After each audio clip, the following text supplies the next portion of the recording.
திடீர்னு தூரத்துல இருந்து அண்ணின்னு ஒரு குரல். அது வேற யாரும் இல்லைங்க, என் ஆத்துக்காரோட அருமை தம்பி தான். எனக்கும் என் ஆத்துக்காருக்கும் கல்யாணம் ஆகி 6 மாதம் ஆச்சுங்க. ஆனால் இந்த 6 மாதத்தில் ஒரு வாட்டி கூட அவர் அண்ணின்னு கூப்பிட்டதே கிடையாது. அது ஏன்னு கேட்டால் சில்லியாக ஒரு ரீசன் சொல்லுவார். பிறக்கிறதுக்கு ஒரு 4 வருஷத்துக்கு முன்னாடி அவர் பிறந்துட்டாராமா, அதனால கூப்பிட மாட்டாராமா.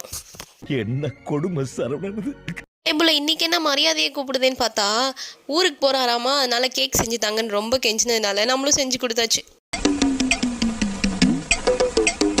அன்றைக்கே எனக்கு 2 ப்ரௌனி ஆர்டர் இருந்துச்சுங்க. ஒன்று கஸ்டமைஸ் 1.5 kg டபுள் லேயரில் கேட்டிருந்தாங்க. அவங்க கேட்ட மாதிரியே மில்க் சாக்லேட் கனாஷ் வச்சு டிசைன் கொடுத்தாச்சு.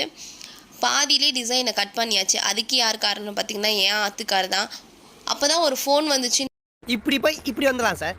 அதுக்கப்புறம் கேக்லாம் பண்ணி முடிச்சு ஒரு வழியாக பேக் பண்ணதுக்கப்புறம் என் ஆத்துக்கார் ஸ்லோ மோஷனில் வந்து இன்னும் இவ்வளோ சின்சியராக இல்லாமல் நிற்கிறவா வீடியோ எடுக்கலாம் அப்படின்னு கூப்பிட்றாருங்க. என்ன ஒரு ஏத்தம் பத்தி அவனுக்கு.